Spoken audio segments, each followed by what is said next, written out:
Panglimang kitaan, okay? Hindi ko na gamitin ito para mabilis na tayo, mas madali naman i-explain eh. Panglimang kitaan, number 5, ang tawag din dito, MB or mentorship bonus. Mentorship bonus.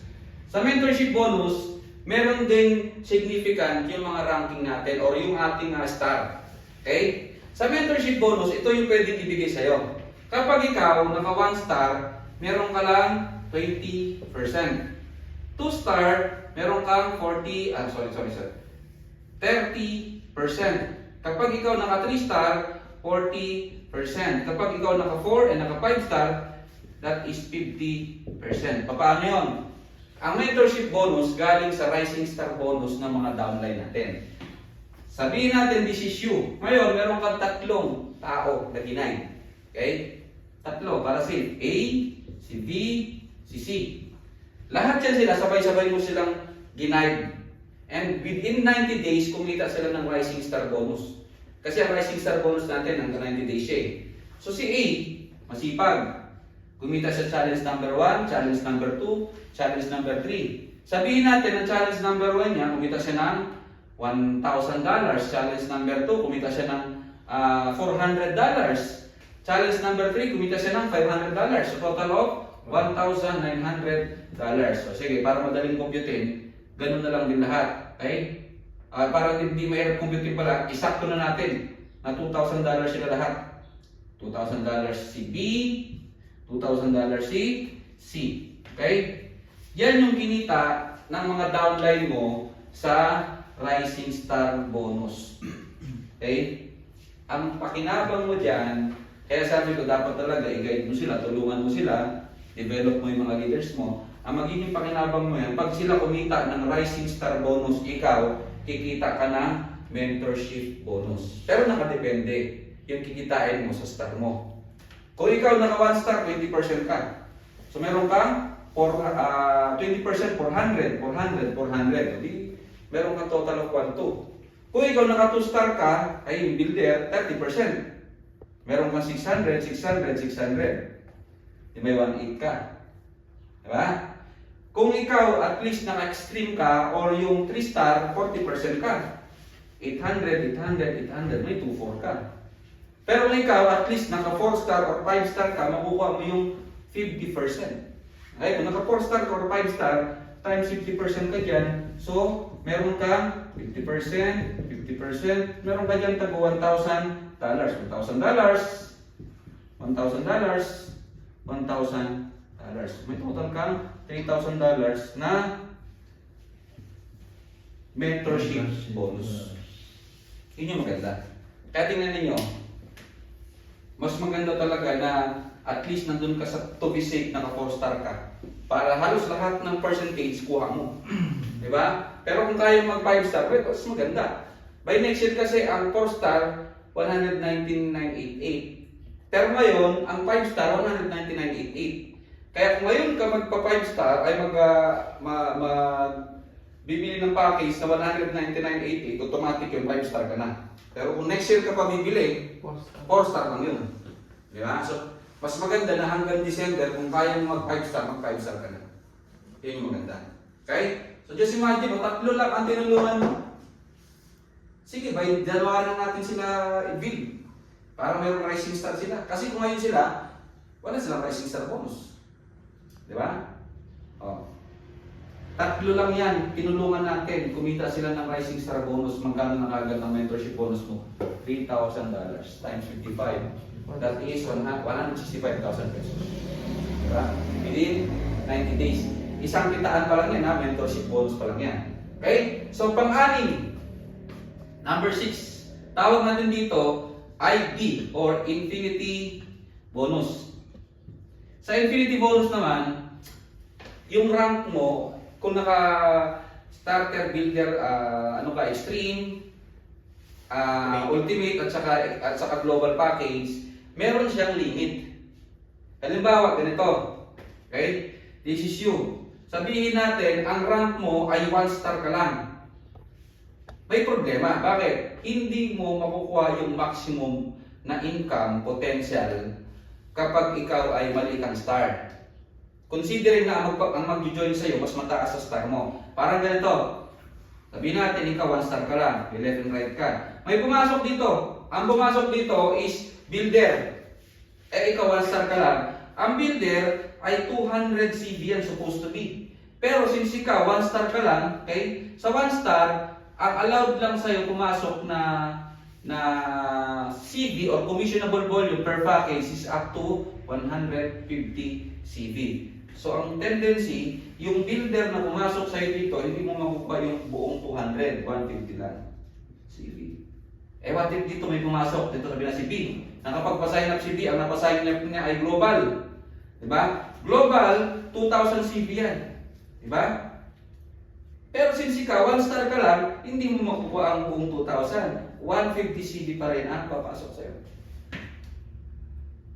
Pero kung ikaw, naka 5 star, makukuha mo up to 2,000 CV. Walang limit. So ganito naman, paano naman tayo kikita ng infinity bonus? Sa infinity bonus, ganito. Mayroon ka ulit na pasign up dito. Sabihin natin si C. Okay? Si C, ang package na ginawa niya, starter. So ang starter natin, okay? Ang starter natin ay 100 CV. So ito maganda.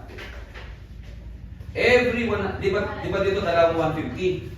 Meron kang total dito na 300 CV. Tapos may pumasok dito 100 CV. Every 100 CV na mag-prepare, meron kang 1 cycle equivalent to $10. Okay? Every 100 CV na mag-prepare, meron kang $10. Ito naman yung maganda. By next year, since unified na tayo, pag sinabing unified, yung points ng package natin at yung points ng product natin, parehas na siya. Commissionable volume na ang tawag. Naalala nyo kanina, ilan ang CV ng canister? Diba? 20. Tingnan nyo. Since dito, meron kang 300 CV, 100 pa lang ang nag-pair, may nag-1 kang 200 CV. Tama? Ito maganda. What if si C, nakabenta siya ng 10 canister? Benta ng 10 canister ha? 10 canister times 20 CV, okay? Meron pumasok sa iyo sa left mo, sa right mo ng 200 CV. So may 200 CV ka na naiwan dito, ito galing sa package. Ito, 200 CV galing sa product. Magpapares yan. So 200, dalawang cycle yan. Okay? Meron kang $20 na infinity bonus. Yung old complan kasi natin, hindi nagpapares yung package at saka product. Dito sa bagong complan natin, magpapares, package, product, magpapares yan. Product, magpapares yan. Kaya kahit malakas yung dito mo nagbebenta sa left mo, malakas ang sa right mo nagbebenta, okay, magpipare yan.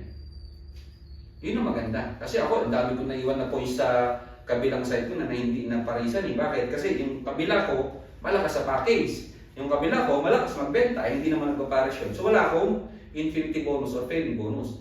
Dito sa bagong complan natin, magpapares na siya. Ngayon, meron lang din siya tinatawag na income cap or weekly cap. Okay? Pero huwag kayong malungkot kasi pwede ka naman mag-upgrade ng account mo kung na-hit mo na yung iyong weekly income cap. Kapag starter ka, okay, pag 1 star ka or starter ka lang, ang weekly cap mo lang ay $200. Pwede na ba sa inyo $200 every week? Kung ikaw ay starter or 1 star? $200 times 55, that's 11,000 weekly income. Sa pairing lang yun ha, huwag kayo malungkot, pairing pa lang yun. Pairing pa lang yun. O sir, 1 star. Pag nasagad mo yan sir, up to $200 ka weekly income mo. Sa pairing pa lang. Bakit? By next year, hindi mo na mapipigilan ng tao kasi left and right na lang eh. Puro pasok left and right na lang yun eh. Pag tinrabaho mo, sabay ka sa amin, matatapunan ka. Kaya paano mangyari yun? Halimbawa, si Sir Raquel, malakas yung left niya, malakas yung right niya. Sabihin natin si Sir Raquel, nagkakaroon siya ng 25 cycle every week. So 25 cycle every week, meron kang $250 every week. Ang pwede mo lang kitain doon, $200. Yung $50, tabon yun. Kasi bakit? 1 star ka lang. Okay? Sir, mas malaki 2 star. Pag 2 star ka, okay? 2 star at 1 star. Pag 2 star ka, up to $500 or 27,550, sir. Yan. Pag na max out mo yung weekly cap mo na $500, that's $2,000 every month. Diba? That's 110,000 pesos every month. Sa paying bonus pa lang yun. Oh, diba? Ang laki. Oh, 3 star. Pag 3 star ka, up to $1,000 ang weekly cap mo. Oo. Kapag ikaw naka 4 star ka, up to $2,000 ang weekly cap mo. Kapag ikaw naka 5 star ka, up to $4,000 ang weekly cap mo. Kumikita ka ng around 220,000 pesos every week. Allowed yung account mo na kumita ng $220,000 every week sa paying bonus pa lang. O pala, naka 5 star. Naka 5 star dito, no? Diba? Yun yung maganda. Hindi kayo may hirapan by next year. Bakit? Level rate na lang eh. Not unlike yung multiple account natin sa existing, pwedeng hindi ka malagyan eh. Bakit? May mga ibang line na pwedeng paglagyan yung nasa taas mo eh. Pero by next year, walang choice. Mamimili lang kami. Left or right. Kapag humina ang left, o di, sa left kami maglalagay. Pag humina ang right, is right kami maglalagay. So, mababalansin siya. Walang magiging strong leg, magkakatulungan talaga. Diba yun ang maganda? Kaya dapat prepare, tsaka dapat talaga maintindihan itong formula natin. Para by next year, kahit yung simple lang, kaya yung ilatag sa mga downlines niyo. Okay? So yun yung pang-anim na kitaan, infinity bonus. Okay, so ano lang naman, mabilisan naman, pero pwede natin himayin yan kasi may mga iba pang mga requirements eh. So